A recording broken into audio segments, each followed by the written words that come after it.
वैश्विक रूप से हम इस मत के हैं कि गैर कानूनी तरीके से जो लोग दूसरे देशों में होते हैं उनको वहां रहने का कोई कानूनी अधिकार तो है नहीं।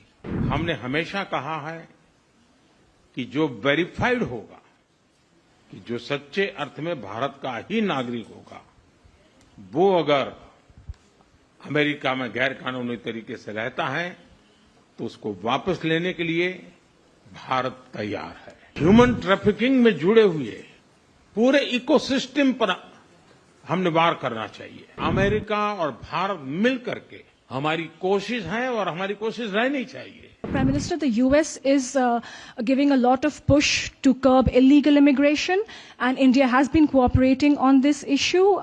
How does India see this issue in the larger context? Thank you.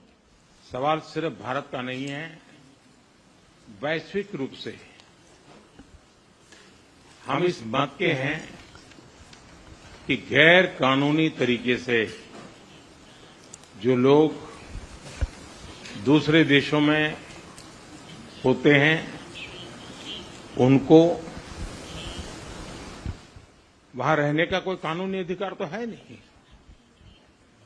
जहां तक भारत और अमेरिका का सवाल है, हमने हमेशा कहा है कि जो वेरीफाइड होगा, कि जो सच्चे अर्थ में भारत का ही नागरिक होगा, वो अगर अमेरिका में गैर कानूनी तरीके से रहता है तो उसको वापस लेने के लिए भारत तैयार है। लेकिन बात हमारे लिए वहां से रुकती नहीं है। ये सामान्य परिवारों के बच्चे होते हैं, उनको बड़े बड़े सपने दिखाए जाते हैं और उनको ज्यादातर ऐसे होते हैं उनको गुमराह करके लाया जाता है।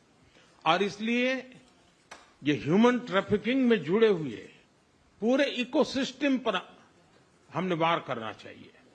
और अमेरिका और भारत मिलकर के हमारी कोशिश है और हमारी कोशिश रहनी चाहिए कि इस प्रकार की पूरी इकोसिस्टम को हमें जड़ मूल से नष्ट करना चाहिए, ताकि ह्यूमन ट्रैफिकिंग बंद हो और गरीब लोगों को जो अपनी धन दौलत बेच करके ऐसे बड़े बड़े सपने दिखा करके उनको अंधेरे में रख करके ले जाया जाए, उनके साथ भी अन्याय है।